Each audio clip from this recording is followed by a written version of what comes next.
Christmas, welcome back to Love What Luck. Welcome to January 2026. We made it, guys. We're in a new year, new start. I hope you're all thriving already. We're up super close and personal if you're watching on video today, and that is because you might remember that I broke my mic and I still haven't had a fix. So the sound on the last episode did really get to me. So now I've attempted to move the camera closer and hope that that is going to be a little bit better.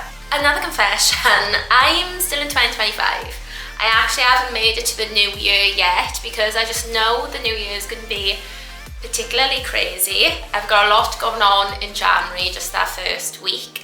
So I thought I'd be an organised queen and pre-record, but it is weird because this Christmas is going to be the first Christmas with my boyfriend in a while. Trying to get used to saying that on the pod. We're going straight back in, we're having Christmas together again, so I'm sure I will have some stories to update you on there. He actually hasn't seen any of my family since we broke up. I've seen his, so I feel like that's not going to be as scary for me. But he hasn't seen any of my family, so he's coming back to the valleys. So yeah, I will update you on that next week, but I hope everyone had a lovely break. It is actually so weird saying like my boyfriend, and I was thinking about this, right?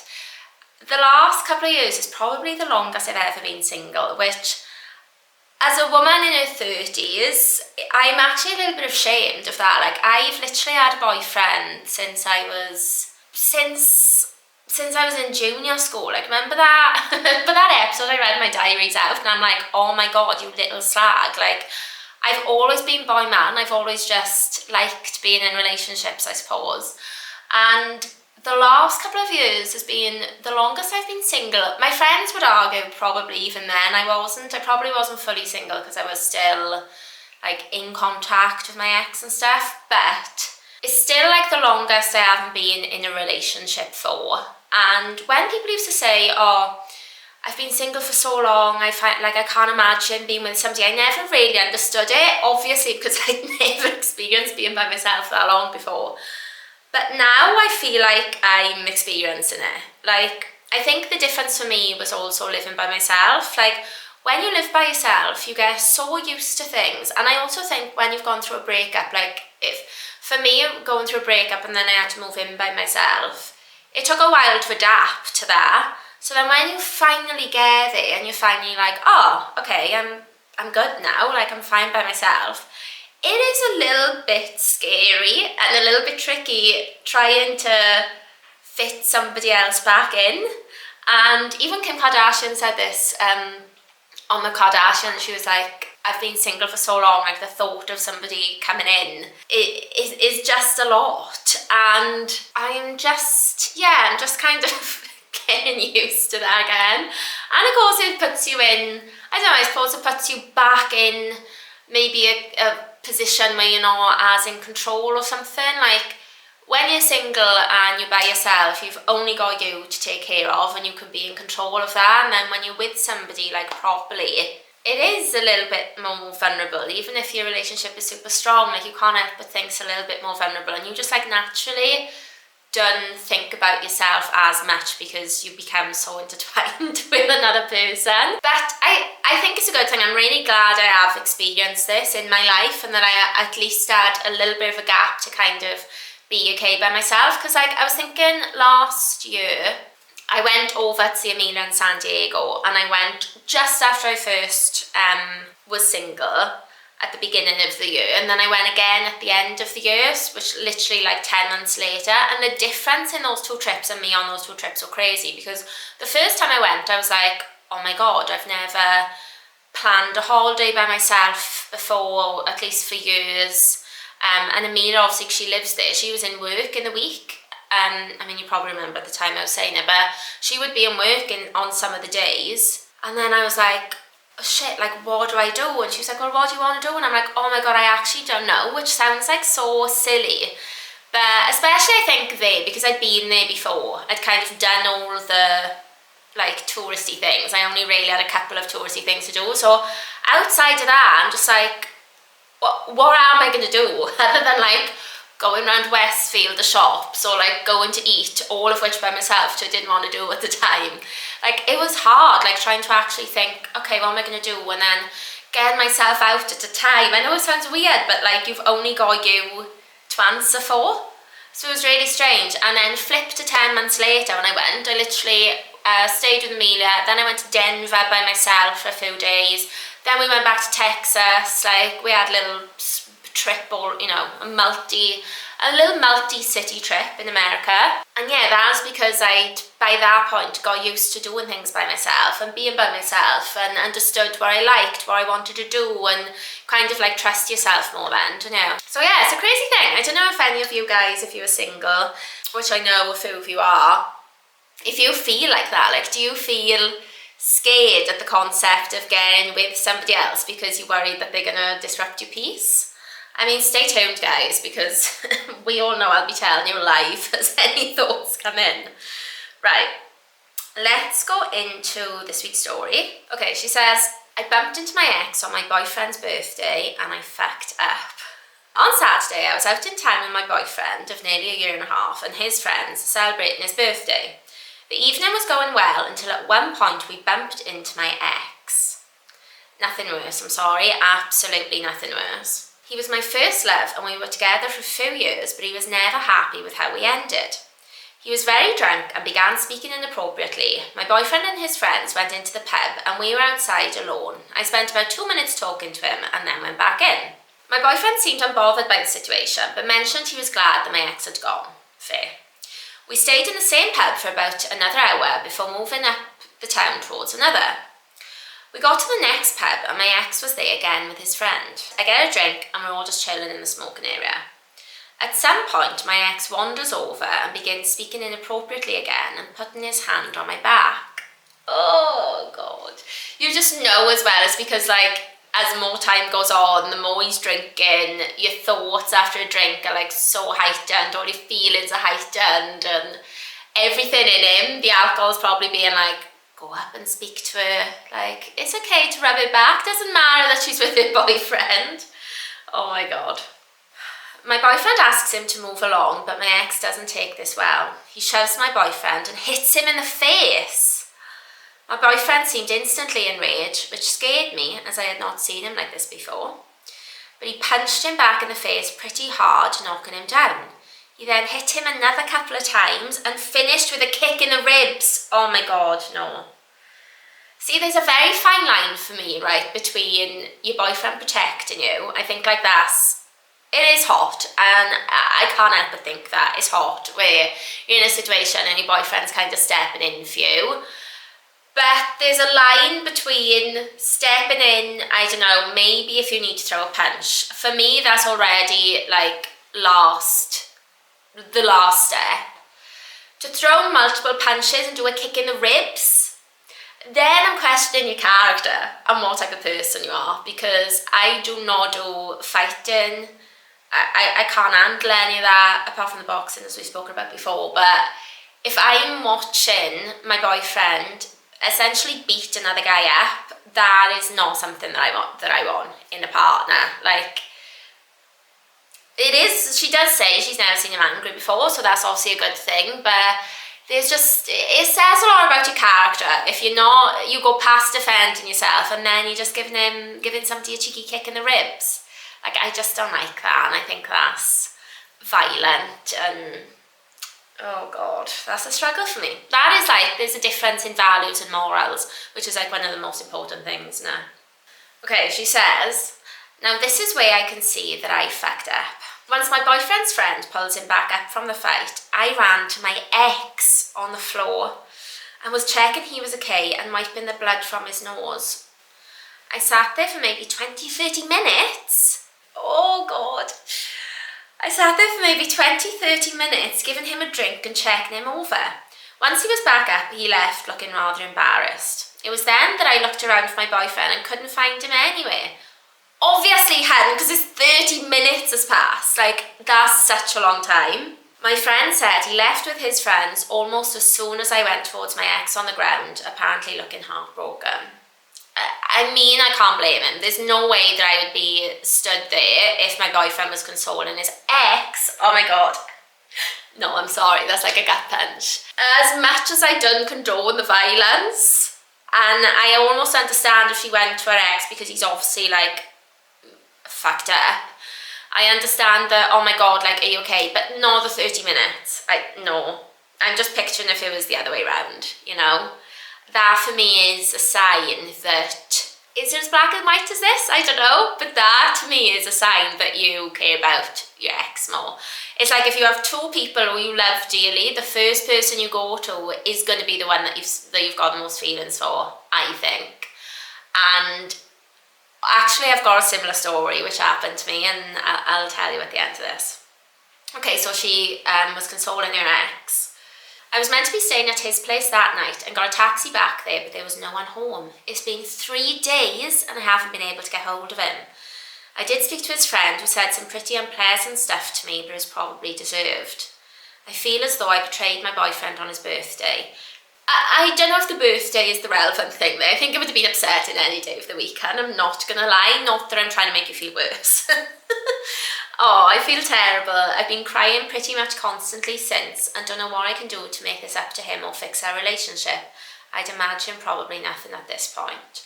What I will say is he shouldn't be ghosting you for 3 days. Like, I understand maybe that night he's a little bit angry, but not speaking to you for 3 days. Like, he can't just ghost the relationship. He can't just not speak about it. So I do think he is in the wrong there for not at least saying how he's feeling. Like 3 days no contact with your girlfriend is quite intense. However, I don't know how you're going to claw your way back out of that, because as I said, if that was the other way round, there's just no way I would be able to overlook it. And I think if that genuinely wasn't, like if there was something not inside, like if you go to your ex and not your boyfriend, but it's genuinely just because he was the one more messed up, then okay, fair, you've just got to try and be honest and hope the other person can understand. But I would ask to look deeper and really ask yourself, was that the situation?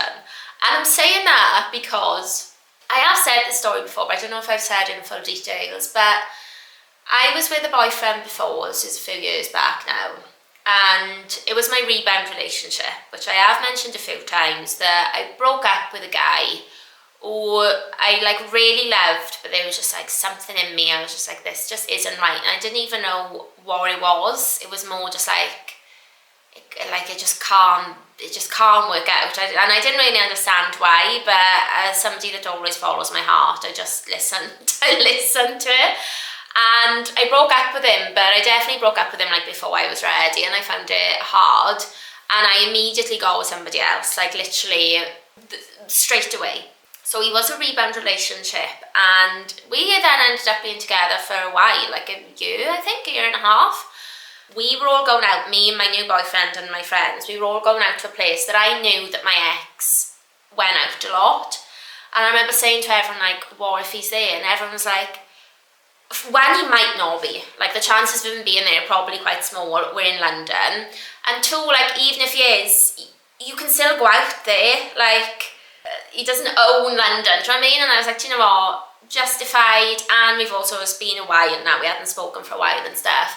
Anyway, we go out, immediately first place I go, he's there. I was like, oh my God. So we spoke for a couple of minutes, and don't get me wrong, I actually did want to speak to him more than probably I was allowed to, but I still respected my boyfriend at the time, and I was like, do you know what, I'm not going to go and speak to him. And he, like my ex was trying to like pull me, and then my boyfriend's getting, it was a similar thing, not a fight, thank God, but a similar thing where I was like, I shouldn't go and talk to him, and like, let's just leave. But I then messaged my ex afterwards being like, I'm really sorry that I went there, like I feel really bad, and I'm sorry that I couldn't speak to you and stuff. And then, I feel like this story's getting confusing, but then my boyfriend at the time was really, really annoyed because he saw the messages, because he used to go through my phone, which is another story. But he saw the messages and was so annoyed at me for wanting to speak to my ex. And I don't know, now I think, if I was with a partner that I know it sounds bad, but that I loved more than my ex, I wouldn't even have done that. I wouldn't even have messaged and said sorry, even if I did feel bad, because I think it's normal to feel, you know, you don't want to disrespect your ex if they didn't do anything to you, do you know what I mean? And I think it's fine that you can speak to your ex. Like what she did there for the first couple of minutes, like I think that's fine. If you see an ex, like you can go and say hi for a couple of minutes, you know? But I wouldn't have messaged him apologising. I know I wouldn't have. So even though I tried my very best to like be respectful and that, even then, I still did that because I still cared about him. And obviously you deny all feelings and stuff at the time. But now I look back and I'm like, yeah, it was because I still cared about him and I didn't want him to feel like I was a bad person, or I didn't want to upset him, basically. And I think if you've still got those feelings towards an ex, you really need to be quite honest with yourself, because it probably means that you're not over them. Like ideally, if you're with somebody else, you need to get to the point where an ex could message you and it gives you nothing. You know, like I love those stories where somebody's like with their partner and they like the loves of their life and they're convinced they're going to get married and stuff, but they break up for whatever reason, and 10 months later, they're with somebody new. When they see their ex, I'm sure we've had a story like it before, they see their ex in the coffee shop or wherever, and they feel nothing. Like, that's the best feeling. That means you've made the right decision, you've walked away, you shouldn't be together. And that's I feel like that would be a really good thing. Especially somebody that obsesses with like how they feel. I'm always like looking, how do I feel about stuff? It's kind of like that relationship OCD I was talking about before. I'd always be like, okay, well I've looked through him and I don't feel anything now, so that means I've made the right decision. Like I just think that would be really validating. But yeah, if you go out and you see your ex and you're like, ooh, I still want to go and talk to him, I think you got yourself a little bit of a problem there. But yeah, let me know guys if you've got any stories to share. I'm Sadie@loveotluck.com if you want to send me an email, or send me a little DM. I'm @SadieMaltby@loveotluck. I had the weirdest, well, it's not the weirdest message. It's absolutely not the weirdest message I've received. But I did have another one, right, earlier. I got a message from a guy on Vinted saying, hope you don't mind me messaging. I do. I can already tell you that I do. Hope you don't mind me messaging. Just being nosy, but you look absolutely beautiful. How are you just being nosy on Vinted? There's literally no safe space anymore. I'm trying to hustle, I'm trying to sell my clothes, I'm trying to declutter and do the right thing for the environment. And I've got creeps who are now scouring Vinted looking for pictures of girls. Literally no place is safe. There's nowhere left for us now on the internet. There are hotter pictures of girls out there.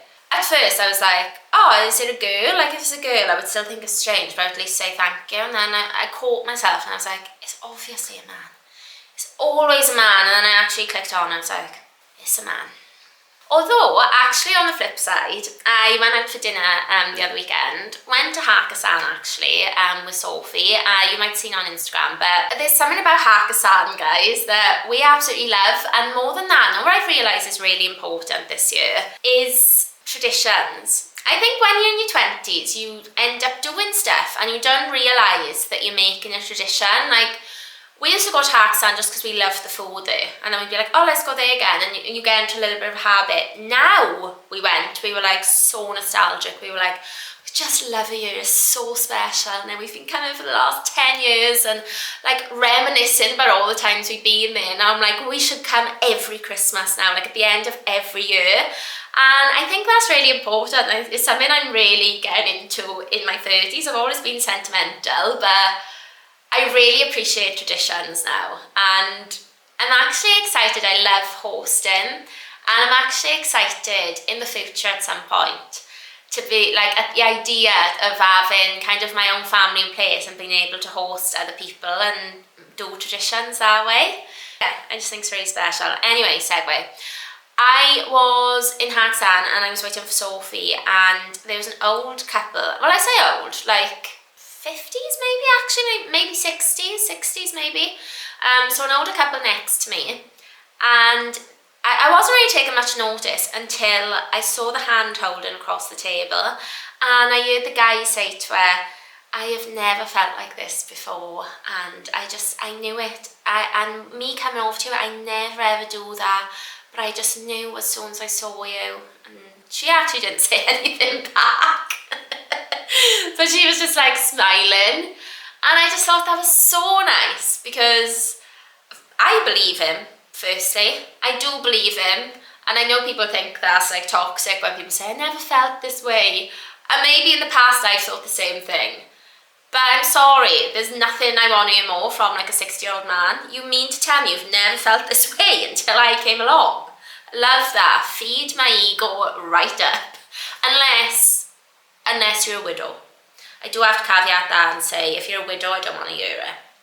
We did have one of those messages before. But if you've just been struggling through life and love until I've come along, then please do tell me that. But I just loved it. I loved the honesty, and I just loved the concept that you can fall in love to any age. And as much as we do say, you know, it's embarrassing. I haven't actually spoken about the Vogue thing. I just feel like it was overdone.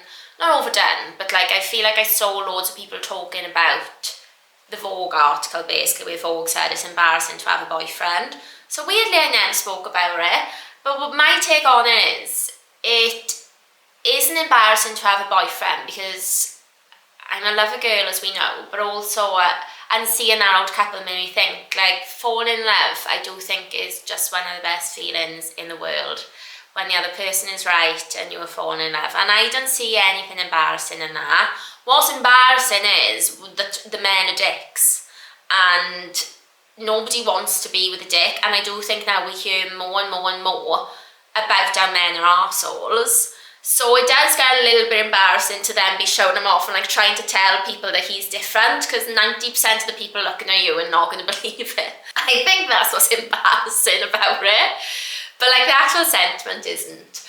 I did see a thing the other day saying that for the first time in years, women are not going out with men for financial stability, because obviously we can work and we earn more money sometimes. Well, depends what field you're in. Because we can work and we can earn our own money.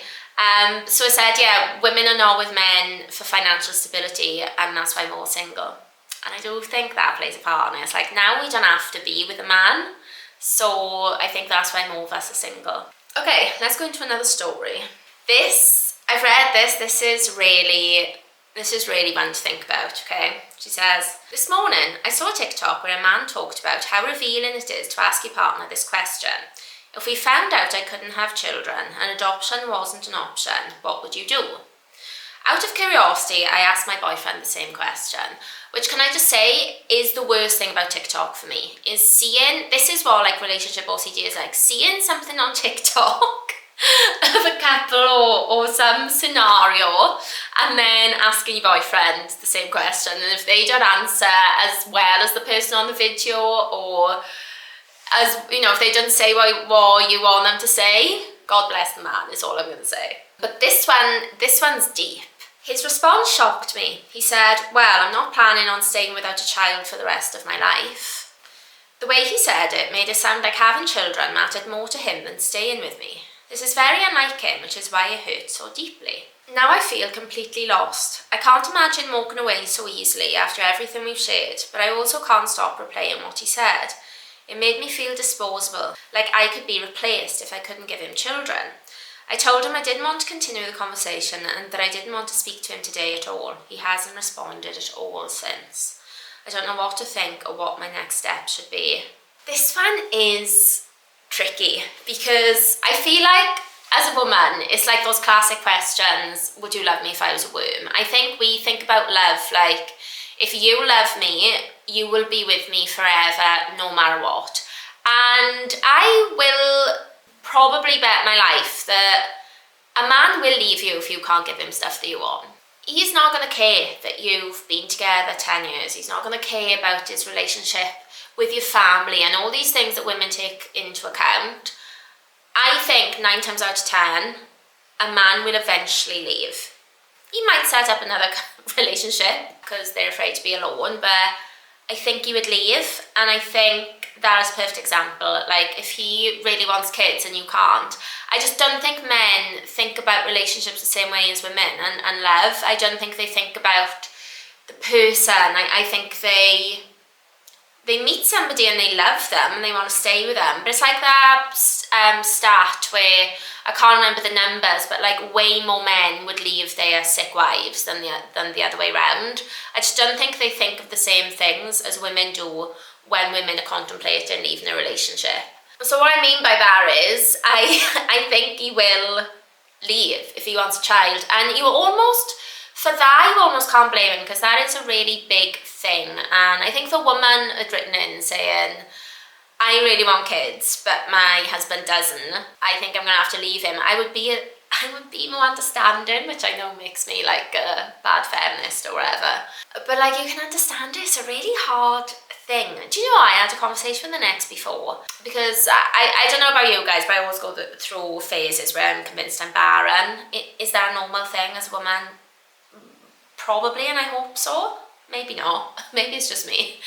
And I remember just talking about this years ago, like I was nowhere near ready to have kids. And I remember saying like, oh, but what if I couldn't have kids? And I said to my boyfriend, but what if I can't have kids? And he looked me dead in the eyes and he said, we could adopt. And I swear in that moment, I felt my heart. Not like how the Grinch says, I felt my heart grow 2 sizes bigger. I actually experienced that. It was some Dr. Seuss shit. I actually felt my heart. I've never experienced that before. I just felt really touched. It's like, wow, what if I can't get, I mean, we broke up, so we're not together anymore anyway. But it was probably such like a flippant thing that he said. Like, he's probably not thinking about it, but to me in that moment, I was like, wow, that shows that you were really in this with me, and that is the nicest feeling. However, this situation is like, if the adoption isn't an option, it's just hard. Like, you don't want to think about your partner choosing something else over you. That's ultimately what it comes down to, and it's shit. But if somebody is desperate to be a parent, the thing is, if I was on a date with somebody and they said, I really don't ever want to get married, or I don't want to have kids, or if they really don't want to do, you know, if they really don't want a monogamous relationship or something, I wouldn't move forward, because I'm like, well, one day, well, first I definitely want a monogamous relationship, and I want to get married, and I'm pretty sure I want kids. But even if I didn't know it in that moment, I'd be like, one day I might want to, and it's easier to get out now than when I'm down the line and in love with you, because that's when it gets tricky. That's why I think people always say that like dating somebody in your 30s is really intense because of all the questions they ask. But now I see it, because we're not wasting time. It's like, if you done more than the same things as me, we're not in that same place now where we're just going to entertain partners and relationships just for the fun of it. I think most people do grow out of that. I have to say, right, I got dropped off just now in a taxi, and I didn't even see the guy driving. And I don't love an English accent. I'm Welsh, sorry, you know, I think it's just bred in us that not to like love the English accent.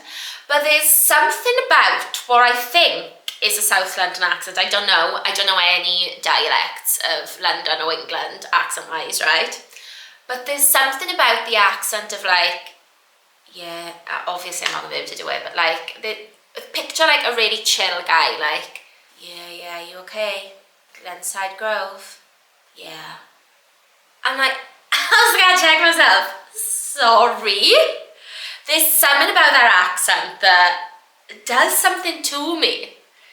Yeah, it's the chilledness it is. It's like you were so laid back and so chilled that you just ooze confidence. And I just think it's anybody with that accent. Is there a South London accent? Like, how about we go get some drinks, yeah?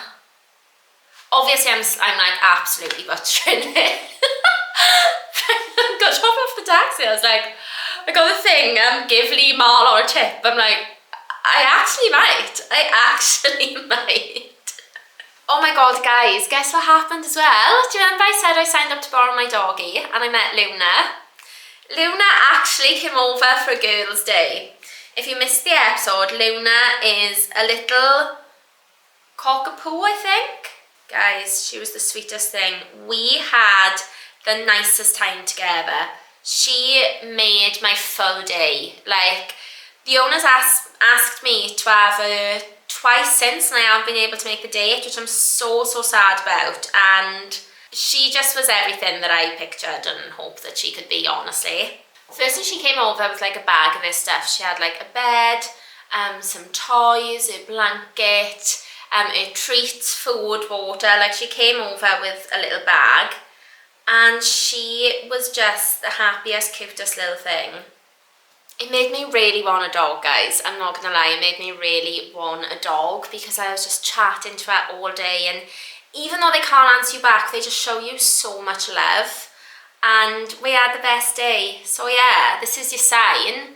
If you, well, even if you don't live by yourself, to be fair, but especially if you live by yourself and you can't have a pet, but you just want some time with a little doggy, then sign up to borrow my doggy because it works. And it was very, very fun. Okay guys, I'm gonna wrap it up. I hope you're all doing okay and you're not in the depths of the January blues. I pray that I'm not gonna be either. We will get through it together. I'm very excited for 2026. So yeah, come and let me know what you're up to. Come and chat to me, follow. Please make sure you subscribe as well if you're watching on YouTube. Give me a follow on Spotify. We are literally starting from scratch. I would say even before scratch now. Since I took that time off, it is really hard to for the algorithm to get you back out there, basically. So help a gal out. If you're enjoying, yeah, just make sure you follow, tell your friends. And yeah, if you've got any stories, then come and let me know. Sadie at lovewhatluck.com, or just send me a DM at Sadie Maltby at lovewhatluck. And I will speak to you next week. Thanks guys.